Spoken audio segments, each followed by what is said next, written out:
Hello, and thank you for tuning in to Southeast Media Sunrise, dedicated to giving a voice to authors of all genres. I'm your host, Jody Hawkinson. Joining us remotely by phone today is Lola Scarborough, author of Fighting For Our Tits, A Woman's Battle Cry. Lola Scarborough co-owns and manages Yoga Lola Studios, a health and wellness center located in League City, Texas.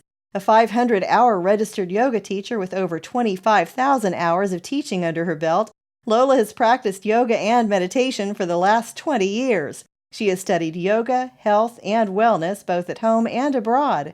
Lola holds a Bachelor of Arts degree and a degree in Ayurveda, as well as having spent thousands of hours in alternative wellness studies. Welcome, Lola, and thank you for joining us today.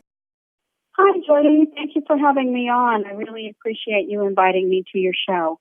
Glad to have you. Could you tell us a little about yourself? Sure. On top of what you mentioned, one of the things that I really love to do is travel. I've been to India 5 or 6 times. I've traveled to Poland. I've gone to other international areas, and we also lead international retreats as a part of our business practices. So we get to go a lot of awesome and exciting places. I have a dog. Her name is Boo Boo, and she's a pit bull mix, and she's a crazy girl. And I have a husband, and together we have 4 children, and they've all left the nest now, so we're empty nesters, and that's been a life transition. I'm getting to where I enjoy it now, though, after almost 2 years. And I have 2 beautiful grandchildren. So on the personal side, my life is rich and full of the experiences of getting older as well, with, grandchildren and empty nesting and all of those other things that go with it. Could you tell us about your book and what inspired you to write it? My book, Fighting For Our Tits, was written last year. It was the first book I've ever published, although I've published some poetry before. And it came about as a result of my noticing the huge increase in breast cancer and cancer in general, but in breast cancer in particular, because I'm a healer and I'm also a life coach and I work with nutrition. A lot of women who are diagnosed with breast cancer, who are going through breast cancer treatment, wind up at my door. And I just noticed over the years, because I've been doing energy healing since I was 12 years old, and I'm almost 60 now.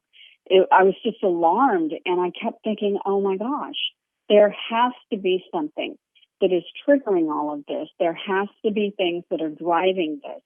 So what are some of those things? And because I'm a research rat, I got down into it. I followed all kinds of bunny trails, followed all kinds of research that's been published over the years about different things related to the development of breast cancer and the different things you can do to help avoid it, to help create an immune system and a mental emotional state that has been shown to be positive in repelling breast cancer. So I had been telling my husband for the previous 4 years, I kept saying, I'm going to write a book. And he'd say, well, what's it going to be about? I said, I don't know yet. And so I'd wake up, I'd say, January 1st, I'd say, again, I'm going to write a book. He said, what's it going to be about? I don't know yet. Well, this went on for 4 years. And then I woke up one morning and I sat up and I told him, I said, I know what the book is going to be about, and I know what its title is. I said, and it's going to be a book about the different things that you can do to help prevent breast cancer. So it was born. I actually sat down and wrote the whole thing from start to finish in rough draft form in 3 weeks. And then within 8 weeks, I had published it. And it was an incredible journey for me. Because when I was writing it, I began to uncover my own fears about breast cancer and my own kind of like, oh my gosh, look, they say 1 in 8 women. That's a lot of women. And I thought, if not me, then someone I know. If not me, then someone in my family. And I felt like it was pressing to get this information out there. And a lot of what I write is kind of, not well known by the general public. And so I felt it was important to put it out there. So that's why I wrote it. I would like to mention to our listeners at this point that I'd like to point out the fact that your book has an extensive bibliography. So even though you wrote it in 3 weeks, I'm guessing that was the culmination of years of studying and research, travel, and what you've learned over the years. Is that correct? That's absolutely right. And I had been researching this area. And so, I have research files. If I get onto a topic that I'm researching, like I said, I'm a researcher I can do it for years and years and years. So I had this whole bibliography of research that I had been doing in addition to the additional research I did when I was writing the book. So it was years of research. That's remarkable. You mentioned energy healing. Could you explain what that is and how it is used to help people? And how did it influence the writing of your book? Energy healing it comes in many different forms. Some people know it as the laying of hands, which they do in some of the different Christian traditions. But really, energy healing is universal. It's been practiced the world over since, I'm guessing, the beginning of time. And what it is I call it focused attention. And as an energy healer, you kind of open yourself up and, I always say a prayer and I pray for angels and others to come in and connect with me. And then you hold that space, and because you have brought your vibration up, when you touch someone, that transfers over. And it's such a wonderful way. Touch is very healing. Loving touch is very healing. So just by being present with the person and, showing your love and your care and transferring that through your touch and I would say the divine energy of God through that touch, you help people release old emotional baggage. You help them release pain. You help them release fear. You give them somewhere to go that's not a cold, sterile environment. They come in and you're focused entirely on them and what's going on with them.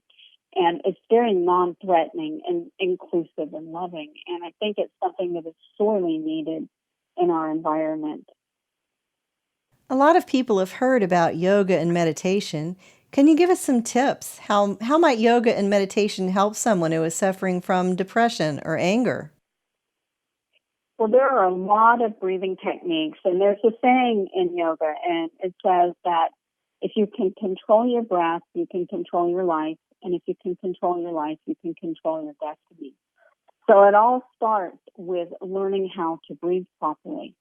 And most people, when they first come to yoga, are breathing paradoxically, which means when they inhale in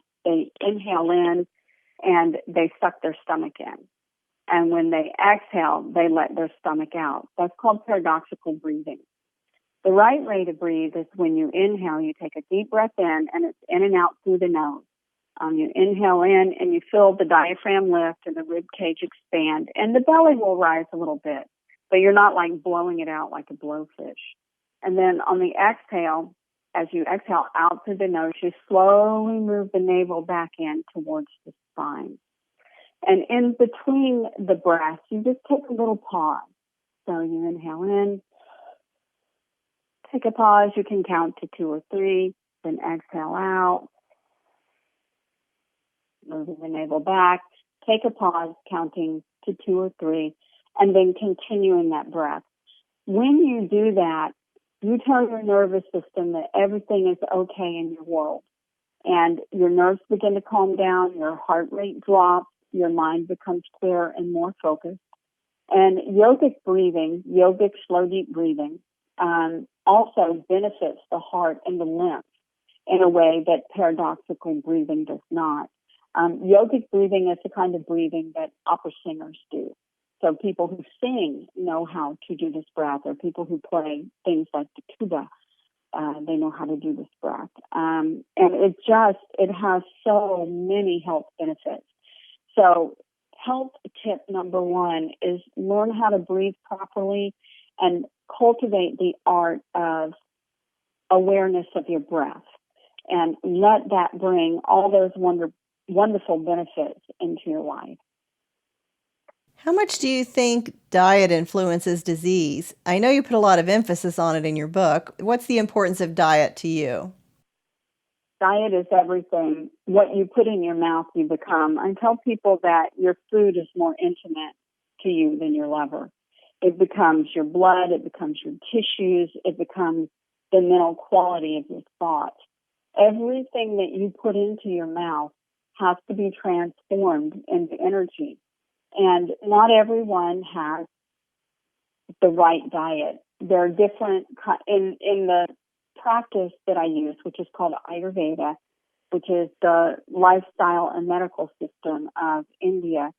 Diet is the most important thing in terms of your health and in disease formation. They say if the diet is right, no doctor is necessary. If the diet is wrong, the doctor can do you no good, is essentially the way they sum it up. And that is absolutely the way I feel about it. I have seen people change their lives. I have seen them change their health. I have seen them get pregnant after I work with them on their diet. So I know it is critical to health in every way. That's fantastic. You put a lot of info in the book about fluoride. What kind of impact overall do you think it has on health? I think fluoride should be banned. I can't believe that they put it in our water and that they give it to us to drink. It is a byproduct of fertilizer, and they just dump it in our water. They started doing it, I can't remember the year, but it's been a long time now. And leading experts in cancer will tell you that fluoride has a direct link with many health conditions, including cancer. I mean, the research is out there. And the fact that it is still in our water is criminal. It is criminal. I noticed you also mentioned perfumes as a culprit. Could you explain why? Yeah, perfumes they contain what are called endocrine disruptors. So because of the components of perfumes and the things that they use in the perfumes, when you put them on your body, your hormonal system reacts to them in a certain way. So what it does is it completely disrupts the normal functioning of the endocrine system. So it can cause infertility, it can cause impotency, it can cause, I would say it can cause things to go wrong with the thyroid gland. So, and again, this has a wealth of research by many, many different well-known institutes that have looked into it. They're very dangerous to health. And I always like to say that if people just let their bodies smell the way they should smell, we'd have a lot less divorce in this world, because we go up to someone and go, yeah, oh, that smells like my kind. But because we use all these fragrances, we throw a lot of our sensing mechanisms that alert us to, this is my kind of person or this is not my kind of person. We throw it off whack. And as I mentioned in my book, there's a whole history of how deodorants and antiperspirants got introduced into the marketplace here in the U.S.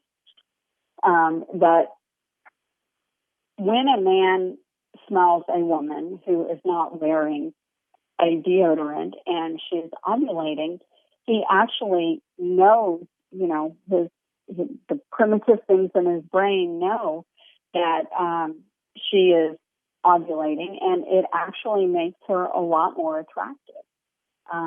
So it's really interesting how perfumes and deodorants and things like that kind of shut down our sensing mechanisms, because like all of the other animals, we have a sense of smell. And over the course of our evolution, that sense of smell has been what we've relied on to, A, pick our mates, B, know that our food was either edible or inedible. We could smell things, like you could smell danger coming, just like the other animals out in nature. But we've lost a lot of that because of the different things that we use now in modern life. So it looks like we're running out of time, but really quickly, I understand you have a poetry book that's about to come out. I do, yes. The name of it is Molten Woman, and it has years of my poetry in it. I've been writing poetry ever since I was a little girl, so I selected some of the ones that I felt spoke the most, and that'll be out on Amazon probably in about 2 weeks. So I'm really excited to get that out there. Fantastic. So anyone interested in purchasing Fighting for Our Tits, a Woman's Battle Cry, and in a couple of weeks, Molten Woman, can log on to our website at semediapro.com or visit Amazon. And Fighting for Our Tits is available on Kindle and in paperback. You can also visit yogalola.com. And that was Lola Scarborough, author of Fighting for Our Tits, A Woman's Battle Cry. Fascinating book. Thanks again for joining us today, Lola. Thank you, Jody, and thank you to all the listeners who've tuned in. And listeners, if you're interested in getting your book published, please visit us at semediapro.com and click on the book publishing link. This is Jody Hawkinson, host of Southeast Media Sunrise, Southeast Media Productions. Like us on Facebook at Southeast Media Productions or visit our website at semediapro.com.